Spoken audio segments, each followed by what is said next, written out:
Salut, j'espère que vous allez bien.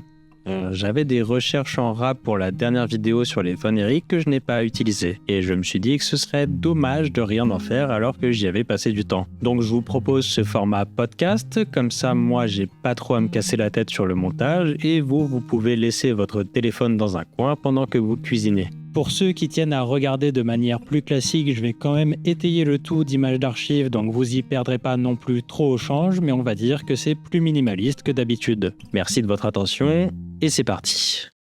Alors, peut-être que vous avez adoré la vidéo précédente et vous êtes maintenant insatiable de petites histoires au sein de la WCCW, la ligue de catch dans laquelle évoluaient les Von Erich. Aujourd'hui, je vous propose de parler d'un personnage important qui a marqué cette ligue et qui surtout laisse un passage indélébile dans The Iron Claw.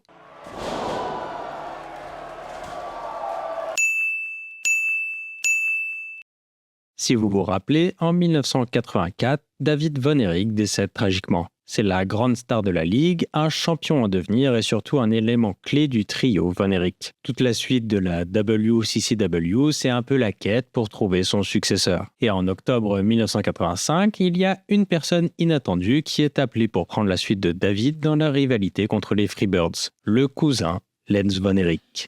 Le problème, c'est que ce n'est pas leur cousin et qu'il ne s'appelle même pas Lance. Si vous vous rappelez la vidéo précédente, quand Fritz se produisait en tant que catcheur nazi, il est censé avoir un frère, Waldo Von Erich. Walter Paul Sieber de son vrai nom n'a aucun lien de parenté avec Fritz, mais ça marche à l'époque parce que ce sont les années 60. L'idée, c'est donc de manufacturer un cousin de toute pièce présenté comme le fils de Waldo. Alors certes, la kayfabe, cette théâtralisation du réel, ou cette réalité du théâtre, je sais plus trop ce que je dois dire après avoir lu un commentaire assassin sur ma dernière vidéo, mais normalement, ça permet une certaine complicité avec le public pour leur faire accepter les scénarios les plus loufoques. Mais un cousin sorti de nulle part alors que toute la promotion de la WCCW a vu grandir la fratrie, c'est un peu risqué, on va dire. Et en fait, ce que vous devez comprendre, c'est que le catch, c'est cette limite ténue. Le public doit faire partie de la blague, pas en être la victime. Sinon, ils vont très vite se retourner contre vous. Mais alors, Lance Von Erich,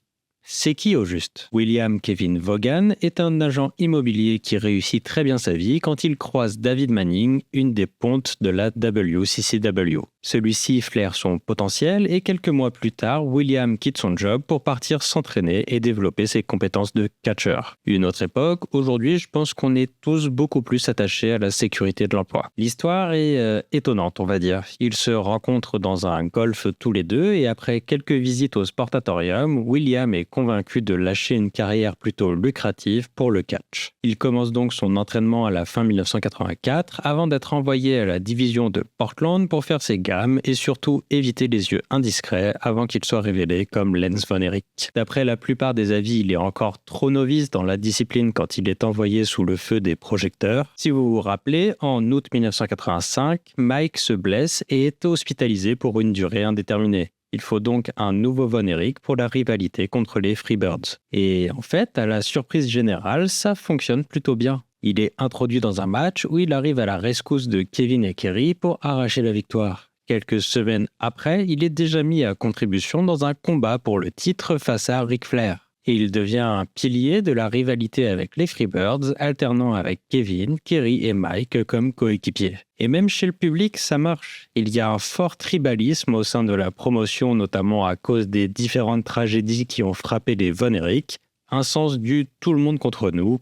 Pour eux, il faisait partie de la famille. Le seul qui déteste Lance Von Erich, c'est Kevin. Et je trouve ça très drôle. Dans tous les témoignages, les gens ont globalement des bonnes choses à dire sur William Vaughan, mais Kevin, c'est un peu tout allait bien jusqu'à l'arrivée de Lance Von Erich. Et dites-vous que quand Lance est introduit, on en est déjà à un frère mort et un autre à moitié végétatif. J'ai vraiment beaucoup d'affection pour Kevin, mais sa haine aveugle de Kevin Vaughan / Lance Von Erich, ça fait vraiment partie des choses les plus drôles que j'ai vues pendant mes recherches. Là où il est un peu dans le vrai, c'est qu'il n'aurait jamais dû introduire une personne extérieure comme membre de la famille, parce que si ce membre se fait exploiter, lui, il peut tout lâcher sans se retourner. Quand Kerry et Mike se retrouvent sur le carreau pour des raisons différentes, ce sont Kevin et Lance qui doivent assurer la présence d'au moins un Von Erich à chaque événement, à un moment où la promotion produit une quantité de shows hallucinantes afin de maintenir la WCCW à flot.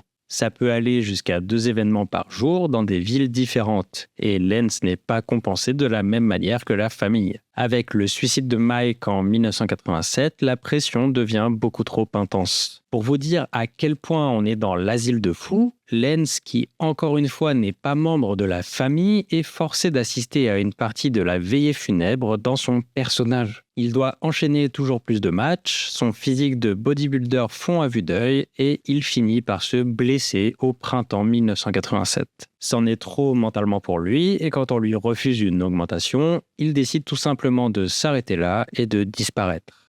Bon, finalement, c'était pas une histoire si fun. On est sur un bail assez classique de promoteur qui vous exploite jusqu'à la moelle et il s'avère qu'ici, elle se passe à la WCCW. Après, au moins, celle-là finit pas par un suicide, c'est déjà ça. Mais vous imaginez bien que Fritz ne va pas laisser les choses s'arrêter juste là. Lors d'un show de l'Independence Day, il fait monter Kerry sur le ring pour révéler à tout le monde que Lance Von Erich a trahi la famille, qu'il s'appelle William Vaughan et n'a jamais été un Von Erich de sang. Ça, c'est une rupture de la fameuse kayfabe. Et même de nos jours, quand les gens peuvent chercher des infos sur les catcheurs facilement sur Internet, vous verrez rarement une promotion rompre ce contrat tacite avec leur public. Un mois après, Fritz évoque une nouvelle fois l'affaire dans un programme télévisuel, redoublant que Lance n'a jamais été un Von Erich, qu'il va sûrement essayer d'utiliser le nom dans une autre promotion, mais que le nom est copyrighté. Je cite un article de D Magazine. C'était au-delà du stupéfiant que d'une pierre trois coups, Fritz Von Erich théâtralise le licenciement d'un employé, admette que sa famille avait trompé les fans et amalgame le surnom cher à des millions de fans autour du monde avec un produit marketing. Tout cela à une époque où c'était une hérésie de suggérer que le catch pouvait être scripté.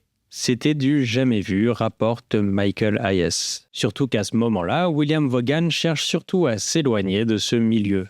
Heureusement pour lui, il a pu rebondir en Afrique du Sud et avoir une carrière assez lucrative où il se produit en tant que Fabulous Lance. Finalement, c'est surtout la WCCW qui prend un coup en aliénant ses fans.